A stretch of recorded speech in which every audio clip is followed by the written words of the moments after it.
Bonjour à tous, aujourd'hui on va parler de la flambée des prix, jusqu'à où ça va aller.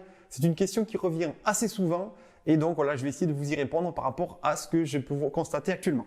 Vous avez certainement dû voir les images d'une maison au Pays Basque qui a été taguée. C'est, je pense, la conséquence de la frustration qu'il y a chez les acquéreurs qui ne peuvent pas aujourd'hui acheter. C'est-à-dire que tous les biens se vendent très cher. Il y a certaines communes ici sur le sud des Landes où en l'espace d'un an, c'est-à-dire entre le mois de mars 2020 où il y a eu le confinement et le mois de mars cette année 2021, il y a eu sur certaines communes jusqu'à 20% d'augmentation pour certains biens. Donc 20% quand vous êtes sur des budgets aux alentours de 300 à 400 000 euros, ça représente des sommes colossales. Pareil, il y a également donc un petit peu le cliché que j'entends assez souvent parler et justement j'aimerais bien aussi en profiter de cette petite vidéo pour le dire, c'est que on a l'habitude de nous dire oui mais vous les agents immobiliers vous en profitez. Plus les maisons se vendent cher, mieux vous êtes payé.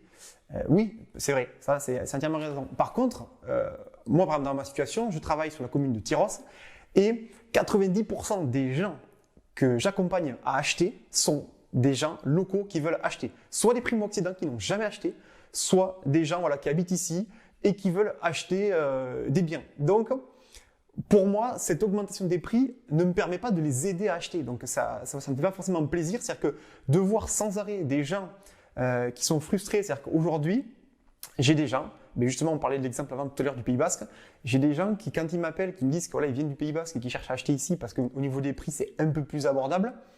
Je sens que pour eux c'est presque une petite mort de quitter leur territoire qu'ils aiment tant. Et on a un petit peu la même chose ici, c'est-à-dire qu'on a des gens qui sont locaux, qui sont très attachés à habiter sur leur secteur d'origine, et je retrouve des gens qui habitent sur Cabreton, sur Seignos, sur Hossegor, qui sont nés là, qui ne peuvent plus acheter, et qui du coup se retournent vers Tyros en disant voilà, à la rigueur, ça reste encore acceptable, mais plus loin, je ne veux pas y aller. Donc voilà, cette augmentation des prix, il ne faut pas croire que ça nous fait plaisir, nous en tant qu'agent immobilier, on fait ça avant tout pour aider les gens à se loger.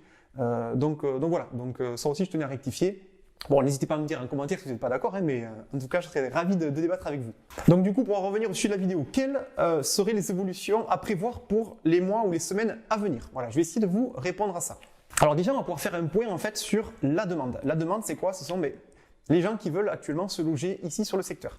Elle ne va pas chuter, elle va continuer à rester la même, voire un petit peu encore augmenter, notamment jusqu'au mois d'août, je pense, avec l'arrivée toujours des fois des gens qui viennent ici, qui en profitent pour trouver leur résidence secondaire, plus proche de la côte, mais malgré tout, ils sont là. Et il y a aussi un indicateur, j'essaierai de vous mettre dans la vidéo, c'est un indicateur qu'on trouve sur Le Bon Coin, nous, en tant que professionnels de l'immobilier, qui nous explique un petit peu la tension immobilière qu'il y a. C'est-à-dire qu'ils nous disent que pour un bien, combien est-ce qu'il y a d'acquéreurs intéressés.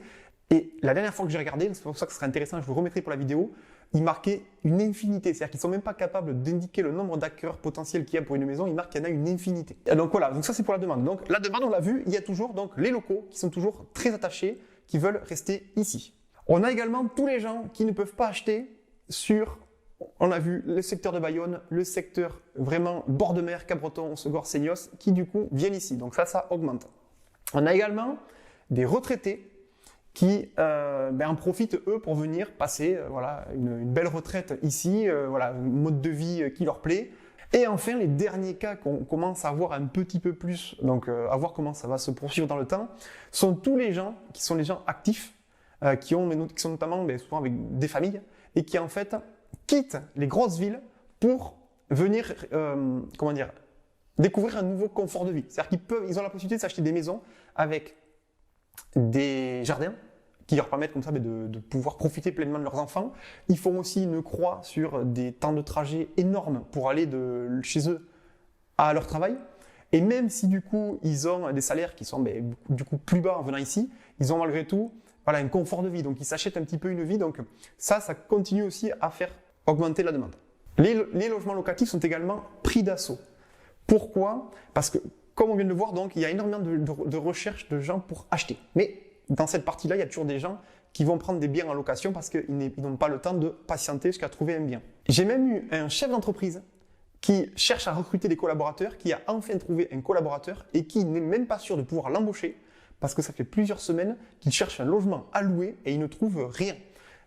Voilà, malgré tout, le fait qu'on soit à proximité de l'océan, il y a énormément de gens qui en profitent pour louer à la semaine, et ce qui du coup rend très très difficile de trouver des petits logements à louer. Donc qu'en est-il de l'offre? L'offre, ce qui se passe, c'est que donc au niveau des biens, on le dit, on le rabâche, il y a de moins en moins de biens. Et du coup, on se retrouve avec justement des vendeurs qu'on appelle aujourd'hui des vendeurs opportunistes qui se disent, tiens, si je peux faire un coup en revendant ma maison, je la revends.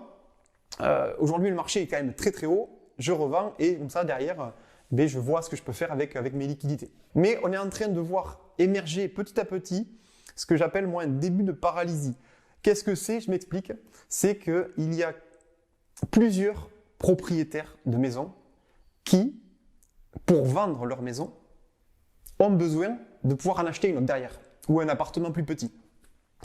Du coup, qu'est-ce qui se passe? Ces gens-là, voyant qu'ils ne peuvent pas acheter, ou du moins ayant la peur de se dire tiens, je peux me retrouver sans logement pendant une période, ne mettent pas leurs biens en vente et repoussent leur projet. Et c'est pour ça que je dis que ça devient une paralysie, c'est que vu qu'il y a le moins de biens, il y a d'autres vendeurs qui ne mettent pas en vente, et du coup, ça va entraîner une paralysie qui, je pense, va avoir des incidences dans les quelques mois à venir. Donc justement, dans les quelques mois à venir, donc, si on parle du contexte, on a toujours, pour l'instant, des taux d'intérêt qui sont très bas, donc qui incitent toujours les gens à acheter. Donc je pense que moi, ces prix-là et ce dynamisme vont continuer jusqu'au mois d'août, notamment avec l'arrivée donc des gens qui sont extérieurs à la région et qui peuvent en profiter pour acheter des biens par cette période-là. Par contre, en revanche, dès que le mois de septembre va arriver, voilà, tous ces gens-là vont partir. Tous ceux qui avaient des projets qui n'étaient pas forcément prioritaires vont les laisser tomber, ce qui va du coup faire redescendre la demande et on va pouvoir réinjecter des biens. Donc il faut s'attendre, je pense, à partir du mois de septembre, octobre, à voir les prix se stabiliser, voire même baisser un petit peu pour redevenir quand même sur des proportions un peu plus normales, bien qu'elles resteront quand même très très chères. Donc voilà pour cette vidéo. Écoutez, moi je serais ravi de connaître un petit peu vous, ce que vous en pensez en tant qu'œil extérieur à la profession de conseiller immobilier.